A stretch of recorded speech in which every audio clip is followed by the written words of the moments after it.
कृषि कानूनों के खिलाफ किसान आंदोलन का आज 29वां दिन।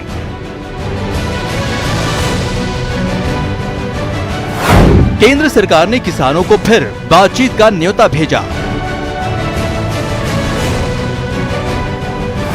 किसानों ने कल सरकार के पिछले न्योते को ठुकरा दिया था।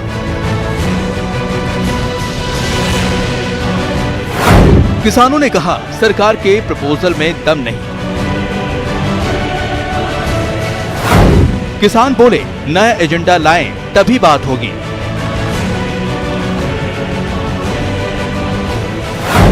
सरकार और किसान संगठनों के बीच थम नहीं रहा गतिरोध।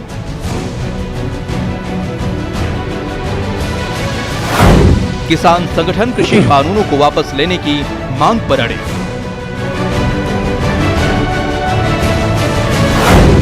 किसानों के समर्थन में राहुल गांधी के नेतृत्व में राष्ट्रपति से मिले कांग्रेस नेता। कांग्रेस नेताओं ने 2 करोड़ किसानों के साइन किए हुए ज्ञापन राष्ट्रपति को सौंपे। कब बनेगी बात? नमस्कार, बहुत स्वागत है आपका। प्राइम डिबेट देख रहे हैं आप, आपके साथ मैं जेपी शर्मा। किसानों की मांगों में कोई तब्दीली नहीं है, सरकार के रुख में भी कोई तब्दीली नहीं है। सरकार बातचीत के न्योते भेज रही है, अलग अलग माध्यमों से कृषि कानूनों के फायदे समझाने की कोशिश कर रही है। प्रधानमंत्री का गुरुद्वारे में जाकर मत्था टेकने को भी किसानों को एक पॉजिटिव जेस्चर दिखाने के प्रयास के तौर पर ही देखा जा रहा है। लेकिन फिलहाल किसान टस से मस नहीं है। तमाम गैर भाजपाई राजनीतिक दल किसानों के समर्थन में सरकार के खिलाफ पहले से ही खड़े हैं। ऐसे में अगले कुछ दिनों में यानी साल 2020 में ही किसान आंदोलन का भी पटाक्षेप हो जाए, इसका क्या रास्ता निकल सकता है अभी कोई कह नहीं सकता। अगर आंदोलन लंबा खिंचता है तो सरकार की स्वाभाविक रूप से चिंता यह भी है कि इसका असर गणतंत्र दिवस पर भी पड़ना तय है। तो क्या बातचीत होगी, और होगी तो क्या ये निर्णायक बातचीत हो पाएगी? ये तमाम पहलू हैं जिन पर चर्चा होना ज़रूरी है। आज करेंगे इस पर बहस इन सवालों के साथ कि आंदोलन को लेकर निर्णायक बातचीत कब।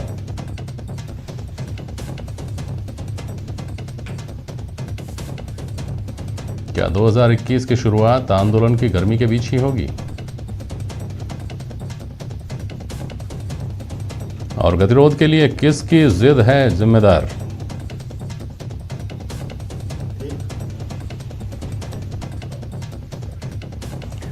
हमारे साथ भारतीय जनता पार्टी के नेता जितेंद्र गोठवाल साहब हैं, आप पूर्व संसदीय सचिव हैं। आरसी चौधरी साहब हैं, कांग्रेस के प्रवक्ता। और सुरेश जैन साहब हैं, विश्लेषक की भूमिका में इस डिबेट में। किसान नेता भी हमारे साथ जुड़ेंगे।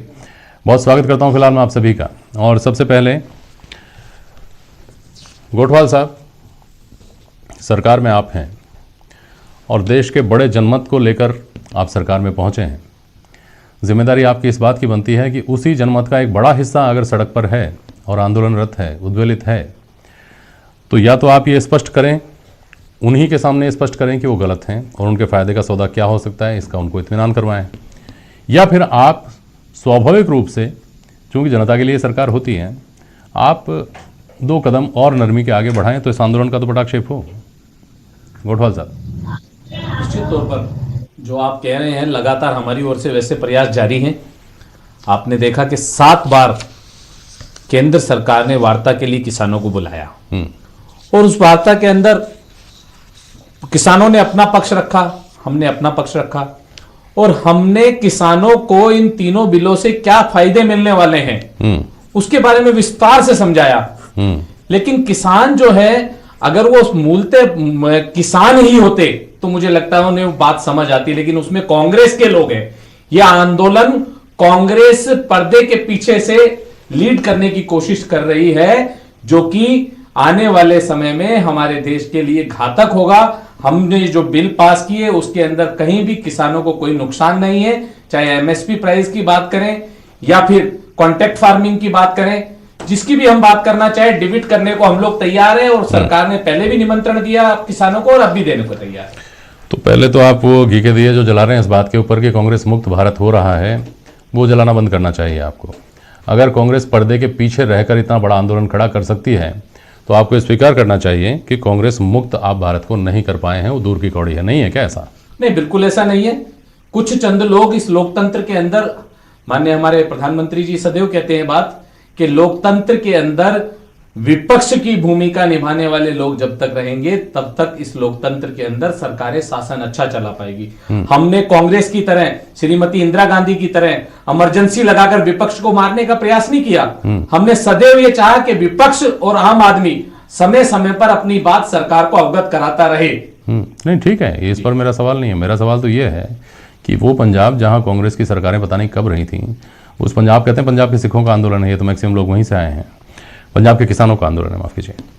तो अगर कांग्रेस वहाँ इतनी जिंदा है या इतनी जिंदा हो गई है कि वहाँ पर्दे के पीछे खड़े रहकर एक इतना बड़ा आंदोलन खड़ा कर सकती है, तो आपको चिंता होनी चाहिए इसकी, नहीं? नहीं, मुझे लगता है कि कुछ ऐसे लोग सदैव रहे हैं और रहेंगे। आप देखोगे स्वामीनाथन आयोग की 5 रिपोर्टें आई मनमोहन जी की सरकार में जी। उसमें तीसरी रिपोर्ट के अंदर 2005 में कॉन्ट्रैक्ट फार्मिंग को लागू कर दिया और साथ में उसमें काम होने लगा। 2007 के अंदर 25 राज्यों में कॉन्ट्रैक्ट फार्मिंग को लागू कर दिया गया था। उस समय तो इन लोगों ने विरोध नहीं किया। आज इनको कॉन्ट्रैक्ट फार्मिंग से विरोध आता है। आज इनको लगता है कि किसान को अगर कोई दिक्कत होगी, परेशानी होगी, समय पे पैसे का भुगतान नहीं होगा, तो एसडीएम के पास वो अपील क्यों करें? ठीक है। जबकि पहले भी जो था मंडी सेक्रेटरी के पास अपील करने का प्रावधान रखा गया था। अब गहलोत साहब ने जो यहां पर बिल पास किया, उस बिल के अंदर भी उन्होंने मंडी सेक्रेटरी के पास अपील का प्रावधान रखा। जबकि हम लोगों ने एसडीएम के पास, कलेक्टर के पास अपील का प्रावधान तो रखा ही, साथ में यह भी गुंजाइश रखी है कि पहले दोनों पक्षों को बिठा के समझाइश की जाए, ताकि समझाइश से किसान की समस्या का समाधान हो। हम जब भी बात करते हैं किसान के हित की बात करते हैं, हम जब भी बात करते हैं वो बात करते हैं जिसमें हमारे देश के किसान को लाभ मिले, उसकी इनकम डबल हो, और हमने हमेशा किसानों की आय दुगनी करने की ओर कदम उठाने लगा। ठीक है चौधरी साहब, जैसा कि भारतीय जनता पार्टी जब से किसान आंदोलन शुरू हुआ है उससे पहले से ये कहती आ रही है, और ख़ास तौर पर इसको जोर देकर कहा गया है कि ये आज का फैसला नहीं है, ये 20-22 साल से लंबित फैसला था जिसको लागू करने का साहस हमने दिखाया, भाजपा का ये दावा है। उसमें ख़ास तौर पर निजी मंडियों को लेकर जो आपकी सरकार का के समय जो कुछ हुआ, जो कुछ उस मामले में प्रोसीडिंग्स चली, और उसके बाद में घोषणा पत्र में भी आपने उसको शुमार किया, एक बात ये। दूसरी बात ये, कॉन्ट्रैक्ट फार्मिंग को लेकर ये कह रहे हैं कि वो तो आपने पहले कर ही दिया था, उसका प्रावधान तो और पंजाब में चल ही रहा है वो। तो फिर इन्होंने ऐसा क्या कर दिया, मुझे स्पेसिफिक बताइएगा, जो आपकी मंशा में नहीं था और इन्होंने कर डाला जिसकी वजह से नुकसान हो गया। चौधरी जी। जेपी शर्मा जी, सबसे पहले तो मैं गुजारिश करना चाहूंगा, कल देश के पूर्व प्रधानमंत्री अटल बिहारी वाजपेयी जी का जन्म दिवस है और जन्म जयंती के अवसर पर प्रधानमंत्री जी किसानों की बात करने का चर्चा कर रहे हैं। मैं याद दिलाना चाहता हूं, भारतीय जनता पार्टी के वही नेता, वही इस देश के जो पूर्व प्रधानमंत्री, उन्होंने कहा था कि राज धर्म का निर्वहन कीजिए, और यही मोदी जी को कहा था। आज भी हम हाथ जोड़ के करबद्ध निवेदन के साथ में यही कहना चाहते हैं कि आज आप अपने हट धर्म को छोड़िए और राज धर्म का निर्वहन कीजिए। इस देश का किसान, इस देश का अन्नदाता इस कड़कड़ाती ठंड के अंदर सरहद पे डटा हुआ है। 41 किसानों की शहादत हुई है। किसी भी आंदोलन के लिए लोकतांत्रिक देश के अंदर इस तरह लोगों की निर्मम हत्या हो जाना बेहद दुखद है। दूसरा, भारतीय जनता पार्टी के प्रवक्ता ने कहा कि हमने ये जो बिल है, ये जो किसान है या नहीं है, ये कांग्रेस है। तो देश के अंदर आप स्वयं बता दें, या फिर जो राजनीतिक और विश्लेषक है वो बता दें कि लोकतंत्र के अंदर विपक्ष की कोई भूमिका होती है या नहीं होती है। लोकतंत्र के अंदर आप विपक्षी भूमिका को गौन कर दिया, इसीलिए तो संसद के अंदर ध्वनि मत से आपने बिल पारित कर दिया। लोकतंत्र के अंदर आप विपक्षी बात नहीं सुनना चाहिए, मत सुनिए। कांग्रेस के नेताओं को जेल में डालिए, हमें सजा दीजिए, कांग्रेस के लोगों को यहाँ से बाहर से निकाल दीजिए। लेकिन इस देश का अन्नदाता जो 130 करोड़ लोगों का पेट भरता है, आज वो देश का अन्नदाता जो बच्चे हैं, बूढ़े हैं, माताएं हैं, बहनें अपने हक के लिए सरहद पे बैठी हैं। इसलिए भारतीय जनता पार्टी के नेता ये तय कर लें कि ये किसान है या खालिस्तानी है, ये किसान है या आतंकवादी है, ये अन्नदाता है या दलाल है। ये पहले ही किसान भारतीय जनता पार्टी के नेताओं को तय कर लेना चाहिए। दूसरा, मैं गुजारिश करना चाहता हूँ, भारतीय जनता पार्टी जो बिल लेके आई, क्या वो कांग्रेस की नुमाइंदगी कर रही थी या किसी किसान नेताओं ने, किसी अन्य राजनीतिक दल ने इन बिलों की मांग की थी? पूरा देश जब कोरोना की लड़ाई लड़ रहा था, उस लड़ाई के बीच में उद्योगी ग्रहणों के बीच में बिल बन के आता है, आधी रात को प्रधानमंत्री के पास में आता है, कैबिनेट मीटिंग बुला के और बिल को पास कर दिया जाता है। उन्हें कैबिनेट को भी ये पता नहीं कौन से बिल का हमसे प्रस्ताव लिया जा रहा है। आखिर क्या वजह है? इस देश के 130 करोड़ लोगों का भविष्य चंद 4 पूंजीपतियों के आप हाथ में देना चाहते हैं। ये चर्चा किसान की हो सकती है जेपी जी, ये मुद्दा किसान का नहीं है, इस देश के उस हर व्यक्ति का मुद्दा है जो इस देश के अंदर, जो वेलफेयर स्टेट के अंदर अपने हक और हकूक की बात कर सकता है। आज जो क्रोनोलॉजी समझाते हैं, जो अमित शाह जी जो क्रोनोलॉजी समझाते हैं, आज ये किसान पे हमला किया है, कल ये फिर गरीब के अंदर जो पीडीएस का खाद्य सुरक्षा का आधार अनाज मिलता है उस पर हमला करेंगे, वो रोकेंगे, और फिर किसानों को दी जाने वाली और अन्य वर्ग और अन्य वंचित वर्गों को दी जाने वाली राहत पे हमला करेंगे। ये भारतीय जनता पार्टी की क्रोनोलॉजी है, क्योंकि ये चाहते हैं कि चार जो चंद उद्योगपति हैं वो इस देश के अंदर उनको वापस सत्ता की कुर्सी पे ले जा सकते हैं। इसलिए इन्हें इन किसानों से और इस देश के लोगों से राहत नहीं। हम कह रहे हैं प्रधानमंत्री जी, आखिर क्या वजह है जिस राजपथ पे आप बैठे हैं, इस राजपथ पे 1988 अब चौधरी साहब, आपने तीन बातें कही, क्रमवार आपने तीन बातें कही हैं। अब एक मिनट मेरी सुनिए ना, लेकिन मेरा सवाल जस का तस है। इन तीनों ही बातों में आपने अपने मित्र को तो जवाब दे दिया, राजनीतिक मित्र को तो, लेकिन मेरे सवाल का जवाब नहीं आया पाया अभी तक। कॉन्ट्रैक्ट फार्मिंग को लेकर और निजी मंडियों को लेकर आपकी जो कार्य योजना थी उससे ये कानून कैसे अलग है? देश के प्रधानमंत्री नरेंद्र मोदी जी वाराणसी से चुनाव जीत के आते हैं और वाराणसी के अंदर उस वाराणसी संसदीय क्षेत्र की जनता के बीच में कहा था कि रेलवे का निजीकरण नहीं होगा। ये नहीं हो सकता तो मैं आपको वीडियो चला के अभी दिखा सकता हूं। और उस रेलवे का निजीकरण किया और आज रेलवे पे अडानी लिखा हुआ आता है। देश की जनता को प्रधानमंत्री मोदी जी पे विश्वास नहीं रहा। मोदी जी अगर इस देश की जनता का हक चाह रहे थे तो देश की जनता से ये जो लोग हैं स्टैंडिंग कमेटी के पास में बैठ के इन किसान संगठनों से आज जो विज्ञान भवन करें, आधी रात को खुला मिलेगा और पहले ये तारीख कहते थे 3 तारीख से पहले समाप्त नहीं हो सकता। ये सिलसिला लोगों को आपने कर लिया था कि नहीं कर लिया था? आपकी सरकार के कार्यकाल में आपने ये सब कर लिया होगा ना, तभी तो आपके सरकार के समय, आपकी सरकार के समय शरद पवार जी ने जो पत्र लिखा, आराम से बोलिए चौधरी जी, कोई चिल्लाने की जरूरत नहीं है। तो शरद पवार जी ने जो पत्र लिखा, वो पत्र तभी तो लिखा होगा जब आपने ये पढ़ लिया होगा कि देश का जनमानस चाहता है इसमें किसानों का भला है, तभी तो आपने पत्र लिखा होगा और तभी तो आपने घोषणा पत्र में शामिल किया। नहीं, आपने जेपी जी बहुत अच्छी बात कही। आपने शरद पवार जी के पत्र का जिक्र किया, मैं आपका अभिनंदन करना चाहता हूं कि आपको उस पत्र का याद है। मैं एक पत्र और भी याद दिलाना चाहता हूं, प्रधानमंत्री नरेंद्र मोदी जी ने लिखा था और मनमोहन सिंह जी ने लिखा था, कहा कि एमएसपी को कानूनी अनिवार्य कर देना चाहिए, उसको बाध्य कर देना चाहिए। आज प्रधानमंत्री जी के पास एक कलम थी, वो किसानों का हित चाह रहे थे। जब उन्होंने 5 जून को जब आधी रात्रि को फैसला कर रहे थे तो वो अपनी ही जबान को कैसे भूल गए, मैं ये गुजारिश करना चाह रहा हूं। ये जवाब ले लूंगा मैं इनसे अभी, ये मैं पूछूंगा गोठवाल साहब से। सुरेश जैन साहब, कांग्रेस से जब सवाल किया जाए कि एमएसपी को निजी मंडियों को लेकर या कॉन्ट्रैक्ट फार्मिंग को लेकर आपका स्टैंड कल तक कुछ और था, आज आप उसके खिलाफ बोल रहे हैं, तो कांग्रेस उस सवाल का कुछ और ही जवाब देती है। ऐसे ही भारतीय जनता पार्टी से पूछा जाए कि भाई भला तो करना था किसानों का, लेकिन उस भले के लिए आपको अध्यादेश लाना था, क्यों ज़रूरी हो गया था? आपको राज्यसभा में उसको ध्वनिमत से पारित करना क्यों ज़रूरी हो गया था? इस सवाल का जवाब नहीं आता, कुछ और ही जवाब आते हैं। दोनों तरफ ही स्थिति है। कुछ बिंदु ऐसे हैं जिस पर कांग्रेस कभी जवाब देना नहीं चाहेगी, कुछ बिंदु ऐसे हैं जिस पर भाजपा कभी जवाब नहीं देना चाहेगी। तो ऐसी स्थिति में चलिए वो तो ठीक है, हम जानते हैं कि इन सवालों के सीधे जवाब नहीं है दोनों के पास, लेकिन जो मुद्दा आरसी चौधरी ने उठाया अभी एमएसपी का, जो कि सबसे बड़ा मुद्दा है, जो कि किसान आंदोलन का पर्याय बन गया है एमएसपी, इसको लेकर आम आदमी की जानकारी के लिए ये स्पष्ट करिए कि क्या एमएसपी का प्रावधान किसी कानून के तहत हमारे यहाँ था कि नहीं था, पहली बात। दूसरी बात, अगर था तो क्या इन कृषि कानूनों में उस एमएसपी के प्रावधान को खत्म करने की, वॉइड करने की कोई नई चीज जुड़ गई है? तीसरी बात, क्या अगर एमएसपी का अब कोई प्रावधान किया जाता है तो वो जरूरी है या गैर जरूरी बात हो रही है? ये अगर पहले से कानून मौजूद है और अगर वो अभी भी अस्तित्व में है तो नए कानून की कोई जरूरत बनती है कोई तकनीकी तौर पर? जैन साहब, मैं पहली बात तो ये कहना चाहूँगा, इन कानूनों में कहीं पर भी जो एमएसपी के पुराने प्रोविजंस थे उनको ख़त्म नहीं किया गया है। इस बारे में कहीं भी कुछ लिखा हुआ नहीं है और जो एमएसपी पुरानी चल रही थी वो एज इट इज़ लागू रहेगी। अब पुरानी एमएसपी क्या थी? सरकार ने मिनिमम सपोर्ट प्राइस एक लागू कर रखी है, उसके कानून के तहत ही है, लेकिन उसमें सिर्फ सरकार जो खुद खरीद करती है उस पर एमएसपी लागू होती है। सरकार कितनी खरीद करती है ये जानकारी आपको दे दूं, 26% से ऊपर सरकार नहीं खरीद पाती है, क्योंकि सरकार के पास भंडारण की सुविधा नहीं है। दूसरा, सरकार उस गेहूं को, धान को या अन्य चीज़ को जब बाजार में बेचती है तो वो बहुत कम कीमत पर बिकता है, उसका बड़ा नुकसान सरकार को होता है।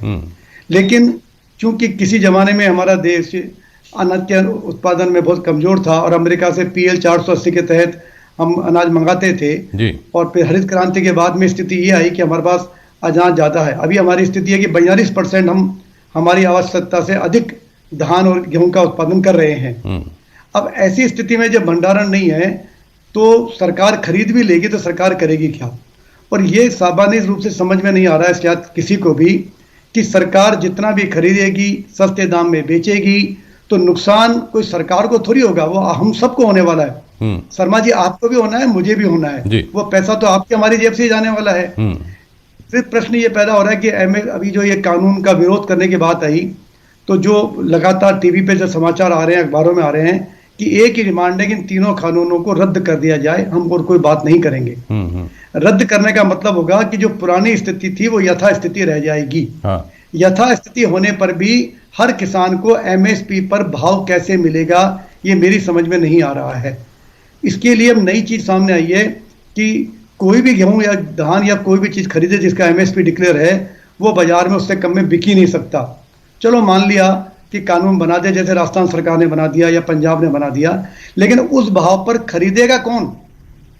जब सरकार तो अपने लिमिट में खरीदेगी। अब 26% के बाद बाकी जो चीजें वो कौन खरीदेगा? मैं कहता हूं कि वो लोग जो अभी इन सब कानूनों का विरोध कर रहे हैं या MSP लागू करने की बात कर रहे हैं, क्या वो भी उन चीजों को खरीदेंगे? नहीं। तीसरी बात यह कि MSP के साथ में उस जिन्स की क्वालिटी जुड़ी हुई होती है कि इस क्वालिटी का माल होगा तो हम इस भाव में खरीदेंगे। आप सब जानते हैं कि पंजाब का गेहूं किस क्वालिटी का है, हरियाणा का किस क्वालिटी का है, और आज भी बाजार में मध्य प्रदेश का अगर आप गेहूं खरीदने जाते हो तो कम से कम खुले बाजार में 1000-1500 रुपये ज़्यादा महंगा मिलता है। जो लोग सक्षम है वो शरबती गेहूं या देसी गेहूं की तरफ जाते हैं, बाकी जो लोग हैं वो गंगानगरी गेहूं खरीदते हैं, पंजाब का खरीदते हैं, हरियाणा खरीदते हैं। तो अगर MSP डिक्लेयर होगी तो क्या जितने तरीके के गेहूं बाजार में हैं, जितने तरीके के चावल बाजार में है, जितने तरीके की और चीज़ें बाजार में हैं, उनकी सब क्वालिटी वाइज रेट डिक्लेयर करनी पड़ेगी? वो क्या प्रैक्टिकल है? वो प्रैक्टिकल नहीं है। हमारे साथ एक बात और, एक मिनट साहब, एक मिनट हमारे साथ खंगारोत जी जुड़ रहे हैं, किसान नेता खंगारोत जी। आप सुन रहे हैं मेरी आवाज? गिरिराज सिंह खंगारोत। मैं सुन रहा हूं जेपी जी, सुन रहा हूं सर। आप जैन साहब को भी सुन पा रहे होंगे, आप जैन साहब को भी सुन पा रहे होंगे। अगर इस बातचीत के बीच में अगर आपका कोई सवाल है तो आप पूछिएगा। मैं एक बार जैन साहब अपनी बात खत्म कर लें। जी जैन साहब। हाँ, मैं ये कहना चाह रहा था कि आज की तारीख के अंदर भी बहुत सारे किसानों की स्थिति यह है कि जो अच्छी क्वालिटी का गेहूं बेच रहे हैं वो सरकार को गेहूं देना ही नहीं चाहते क्योंकि उन्हें बाजार में MSP से बढ़िया भाव मिल जाता है। मिलता है, ठीक है। लेकिन जिसका गेहूं क्वालिटी खराब है, अब FCI को यह डायरेक्शन है कि वो 8% लोअर क्वालिटी का गेहूं भी खरीद सकती है, जो बाद में बिल्कुल बेकार रूप से उसको बेचना पड़ता है। तो प्रश्न ये कि MSP अगर गारंटेड कानून की डिमांड की जा रही है तो उसके साथ बहुत सारी तकनीकी बातें भी जुड़ी हुई हैं, वो कैसे संभव होगी और उसके कारण पूरे देश में जो महंगाई बढ़ेगी उसका क्या नतीजा? इसका जवाब खंगारोत साहब से लेते हैं। खंगारोत साहब, अगर MSP पर बाध्यता हो जाती है खरीदने की तो जो कंपनियां हैं जो प्रोसेस करके फिर खाने की चीजें बनाती हैं वो अगर उस भाव पर खरीदेंगी तो स्वाभाविक रूप से कीमत बढ़ाएंगी। सरकार तो चलिए ठीक है सब्सिडी देगी टैक्स पेयर के पैसे से, लेकिन प्राइवेट जो इंडस्ट्री है वो तो कस्टमर से ही उसका कंज्यूमर से ही पैसा निकालेंगे ना सर। अगर ऐसा होगा तो महंगाई नहीं बढ़ेगी क्या खंगारोत जी? देखिए आज जो आंदोलन चल रहा है गुटवाल साहब प्लीज, तो आज मुद्दे पे अपन बात कर रहे हैं। कट टू कट बात बोलिएगा खंगारोत साहब, समय बहुत कम बचा हुआ है। क्या महंगाई बढ़ेगी या नहीं बढ़ेगी खंगारोत जी? बिल्कुल, आपने जो व्यापारिक दृष्टि से जो बात करी है वो तो सत्य है, मगर अमूमन आप जिस 80% वर्ग की बात करें, किसान के हित की बात करें, सरकार ने जो अभी कृषि कानून 3 बिल जो बनाए हैं उसमें तो कहीं किसान का भला होने की बात है ही नहीं। उसमें तो किसान को मजदूर बना दिया जाएगा, किसान का खेत लेके और मजदूर बना के, और आप क्या भला करना चाहते हैं? मैं आप माननीय आपके चैनल के माध्यम से ये बात कहना चाहता हूँ, 35 दिन हो गए आंदोलन को और आंदोलन में लगभग 35 लोग ही इसमें अपनी जान दे चुके हैं और अभी तक भी सरकार जो है इस मुद्दे पे अभी बैठ के बात करने के और इस विधेयक जो 3 विधेयक है उनके विषय में सरकार रद्द करने के विषय में या बैठ के कोई चर्चा करके कोई नतीजा निकालने के दृष्टि से अभी भी कोई तैयार नहीं है। तो ये सबसे बड़ा दुर्भाग्य है किसानों के लिए कि सरकार हठधर्मिता पे है और 35 लोगों की जान जाने के बाद में भी सरकार चेत नहीं रही है। ठीक है, ठीक है, जहाँ हित की समय बात खत्म है हो वो गया, समय खत्म हो गया। आप कुछ बोलना चाह रहे हैं? कहने से नहीं होगा, बहुत जल्दी 20 सेकंड। देखिए, जो आपने कहा कि सरकार ने सही निर्णय नहीं लिया, सरकार ने कहीं भी ये मेंशन नहीं किया कि कॉन्ट्रैक्ट फार्मिंग के अंदर किसान की जमीन व्यापारी के पास जाएगी। किसान की जमीन 100% किसान के पास ही रहेगी। एमएसपी प्राइस पे हम लोगों ने 70% दर बढ़ाई उसकी। और दूसरा, इसके अंदर मूल रूप से जो बात है, अगर आप इसको स्टडी करेंगे, साइन हेल्थ कार्ड, किसान बीमा योजना, पीएम किसान ठीक है कोटवाल साहब, समय हो गया। ऐसे 42 करोड़ किसानों को हमने डायरेक्ट लाभ देने का काम किया। ठीक है, उम्मीद ये की जानी चाहिए एक हल हो आप सकता है जो यदि कह आप रहे हैं मुझे वो उन 15 तक सेकंड पहुंचे दें। जो इस बात को समझ नहीं रहे हैं आपके शब्दों में, समझना नहीं चाह रहे हैं आपके शब्दों में, या समझ नहीं रहे हैं, जो भी स्थिति है। लेकिन ये उम्मीद की जानी चाहिए कि 2020 जो बहुत सारी तकलीफें देकर गया है, बहुत सारे उतार चढ़ाव देकर गया है, इस 2020 के साथ ही इस किसान आंदोलन का पटाक्षेप हो और आम जनजीवन पटरी पर लौटे। बहुत शुक्रिया आप सभी का आज प्राइम डिबेट में शामिल होने के लिए। आज के लिए बस इतना ही, नमस्कार।